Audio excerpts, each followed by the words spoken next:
Social media के मेरे दोस्तों, आपको सुनीत गोस्वामी का सादर नमस्कार।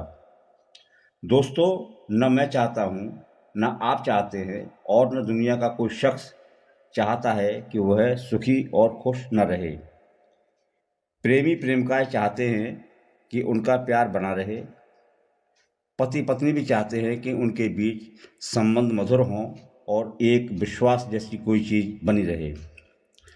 दोस्त भी चाहते हैं कि उनकी दोस्ती गहरी, प्रेमपूर्ण, विश्वास से भरी और आंतरिक तौर पर बनी रहे। रिश्तेदारी हम सभी के जीवन का महत्वपूर्ण हिस्सा होती है। रिश्तेदारी का स्वभाव बड़ा ही नाजुक और तुनक मिजाज होता है। जरा जरा सी बातों से इसमें चटकन आ जाती है। हम सभी चाहते हैं कि रिश्तेदारी सम्मान, बराबरी, प्रेम एवं शिष्टाचार के साथ कायम रहे। यह सब पाने के लिए हम कोशिशें भी करते हैं और सफल भी होते हैं। क्या आप जानते हैं कि इन सफलताओं के लिए कुदरत ने एक दवा हमें दे रखी है। इस दवा का हम सभी इस्तेमाल भी हमेशा करते हैं और यह दवा बड़ी ज़रूरी हो जाती है।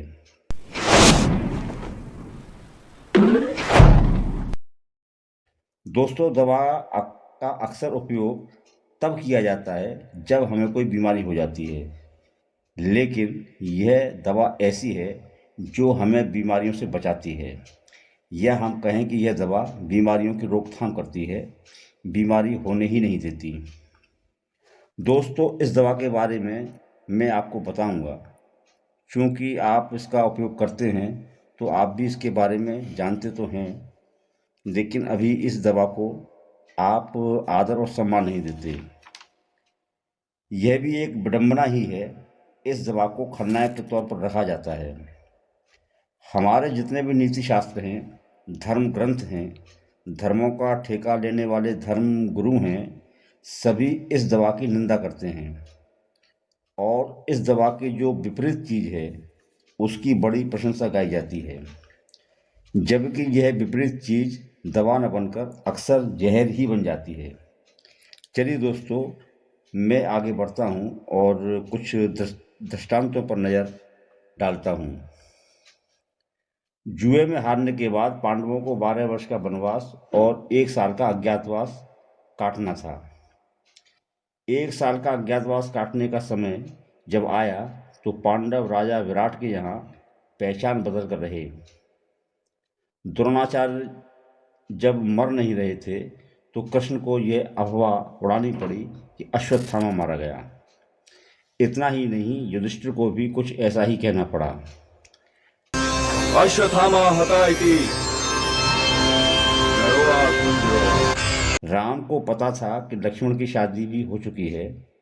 उनकी पत्नी उर्मिला अयोध्या में रहती हैं, लेकिन उन्होंने शूर्पणखा से कहा कि मेरी पत्नी तो मेरे साथ है, लेकिन भाई लक्ष्मण कुंवारा है।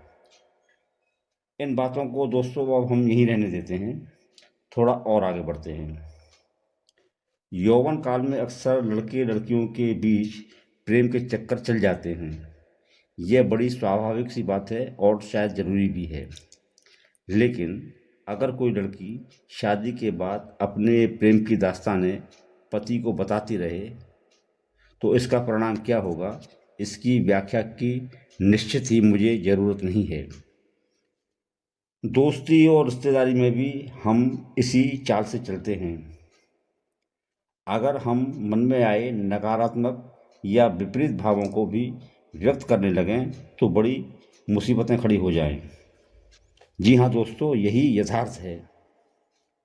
दरअसल धार्मिक लोगों को मनोविज्ञान की कोई समझ ही नहीं थी और आज भी नहीं है। मनुष्य का जीवन मनोविज्ञान से चलता है। आप कितनी भी कोशिश कर लें, वह पूरे तौर पर धार्मिकता से चल ही नहीं सकता। इसलिए धर्म का धंधा करने वाले यही सिखाते रहे कि हमेशा सत्य बोलो, जबकि मनोवैज्ञानिक हमें बताते रहे कि अगर पूरा सत्य बोलते रहोगे तो जीवन ऐसे संकटों से घिर जाएगा जिससे निकलने का कोई उपाय होगा ही नहीं। दरअसल हमारी ज़िंदगी तराजू की तरह एक संतुलन पर चलती है तो ठीक रहती है। सच और झूठ इस तराजू के दो पलड़े हैं, तराजू ठीक ठाक काम करते रहे तो हमें दोनों ही पलड़ों को ठीक से संभालना पड़ता है। उपरोक्त दृष्टांतों को देखें तो हम पाएंगे कि पांडव अगर राजा विराट से झूठ नहीं बोलते तो उनका अज्ञातवास काट पाना मुश्किल क्या असंभव ही हो जाता।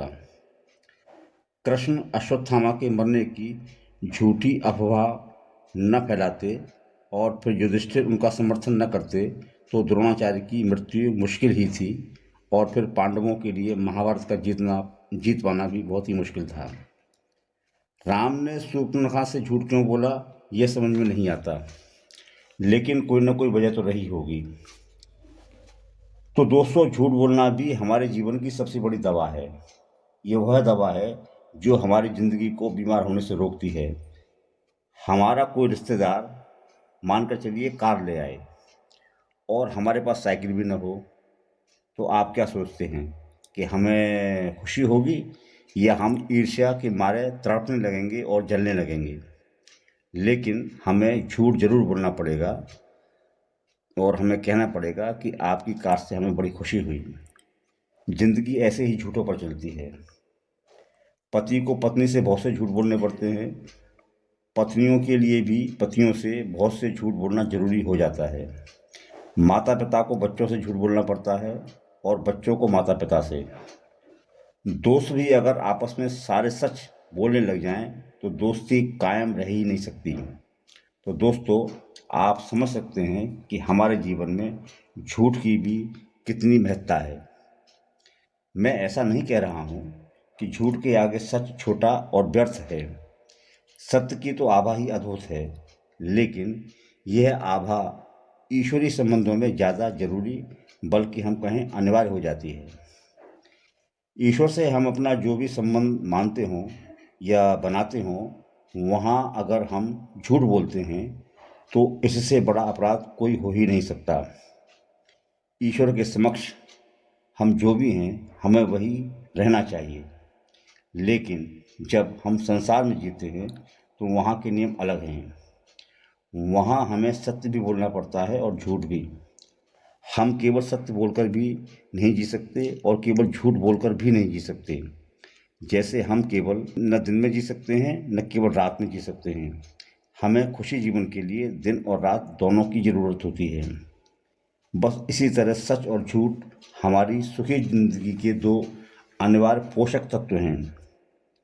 देखा जाए तो झूठ रूपी दवा का उपयोग हमारी ज़िंदगी में ज़्यादा किया जाता है, इसलिए झूठ बोलने की निंदा भी मत कीजिए और इसका अपमान भी मत कीजिए। दोस्तों, आज की चर्चा में बस इतना ही। मेरा आग्रह है कि ऐसी ही वैचारिक चर्चाओं में बने रहने के लिए आप मेरे चैनल को सब्सक्राइब करें, घंटी का बटन दबाएं और इस वीडियो को ज़्यादा से ज़्यादा शेयर करें। आपका बहुत बहुत आभारी, सुनीत गोस्वामी।